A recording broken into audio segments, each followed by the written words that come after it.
Hi students, welcome to my YouTube channels Rajendra classes. तो पिछले classes में जैसा कि हम लोग क्लास 8 की हिस्ट्री की पाठ्य पुस्तक को प्रारंभ किया था, उसमें हम लोग पहला चैप्टर को जारी रख रहे थे। तो आज हम लोग उसी को कंटिन्यू करेंगे।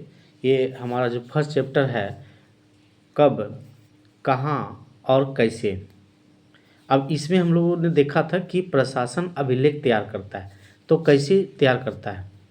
तो हम लोग देखेंगे कि 19वीं सदी की शुरुआत में प्रशासन की एक शाखा से दूसरी शाखा के पास भेजे गए पत्रों और ज्ञापनों को आप आज भी अभिलेखागारों में देख सकते हैं।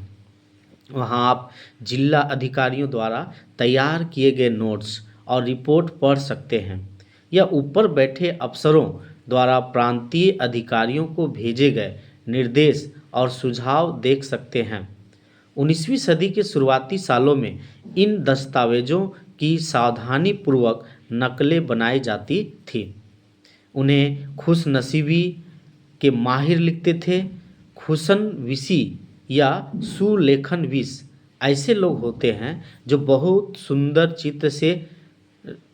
चित्र से अच्छी तरीके से लिखते हैं। 19वीं सदी के मध्य तक छपाई तथा तकनीक भी फैलने लगी थी। इस तकनीक के सहारे अब प्रत्येक सरकारी विभाग की कार्रवाइयों के दस्तावेजों की कई प्रतियां बनाई जाने लगी। हमारा नेक्स्ट है कि सर्वेक्षण का बढ़ता महत्व, किस प्रकार से इसका महत्व बढ़ता गया। अंग्रेज सर्वेक्षण करते थे और इनको बहुत ज़्यादा महत्व देते थे। धीरे धीरे इनका महत्व लगातार बढ़ता गया। औपनिवेशिक शासन के दौरान सर्वेक्षण का चलन भी महत्वपूर्ण होता गया। अंग्रेजों का विश्वास था कि किसी देश पर अच्छी तरह शासन चलाने के लिए उसको सही ढंग से जानना जरूरी होता है। 19वीं सदी की शुरुआत तक पूरे देश का नक्शा तैयार करने के लिए बड़े बड़े सर्वेक्षण किए जाने लगे। गांवों में राजस्व सर्वेक्षण किए गए। इन सर्वेक्षणों में धरती की सतह, मिट्टी की गुणवत्ता, यहाँ मिलने वाले पेड़ पौधों और जीव जंतुओं तथा स्थानीय इतिहासों व फसलों का पता लगाया जाता था। अंग्रेजों की राय में किसी इलाके का शासन चलाने के लिए इन सारी बातों को जानना जरूरी था। 19वीं सदी के आखिर से हर 10 साल में जनगणना भी की जाने लगी। जनगणना के जरिए भारत के सभी प्रांतों में रहने वाले लोगों की संख्या, उनकी जाति, इलाके और व्यवसाय के बारे में जानकारियां इकट्ठा की जाती थी। इसके अलावा वानस्पतिक सर्वेक्षण, प्राणी वैज्ञानिक सर्वेक्षण, पुरातात्विक सर्वेक्षण, मानव शास्त्रीय सर्वेक्षण, वन सर्वेक्षण आदि कई दूसरे सर्वेक्षण भी किए जाते थे। नेक्स्ट हमारा है, अधिकृत रिकॉर्ड से क्या पता नहीं चलता। रिकॉर्ड्स के इस विशाल भंडार से हम बहुत कुछ पता लगा सकते हैं, फिर भी इस बात को नज़रअंदाज नहीं किया जा सकता कि ये सारे सरकारी रिकॉर्ड्स हैं।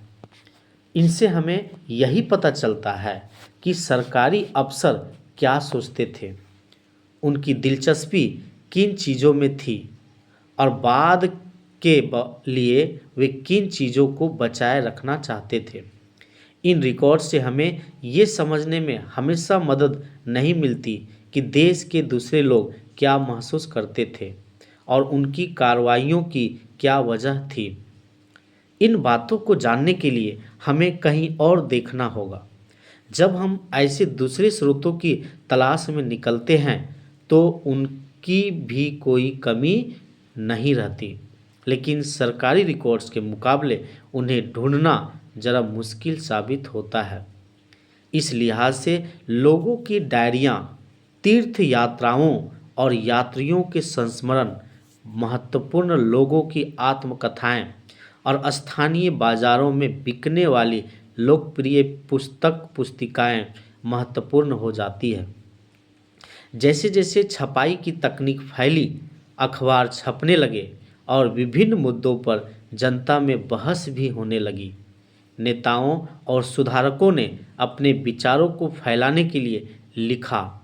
कवियों और उपन्यासकारों ने अपनी भावनाओं को व्यक्त करने के लिए लिखा। लेकिन ये सारे स्रोत उन लोगों ने रचे हैं जो पढ़ना लिखना जानते थे।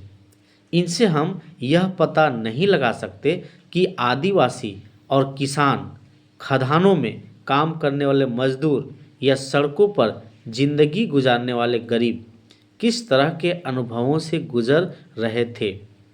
अगर हम थोड़ी और कोशिश करें तो हम इस बारे में भी जान सकते हैं। जैसे जैसे आप इस किताब में आगे बढ़ेंगे, आपको यह बात समझ आने लगेगी। धन्यवाद। यदि आपको हमारा वीडियो अगर पसंद आए तो लाइक और सब्सक्राइब कर दीजिएगा।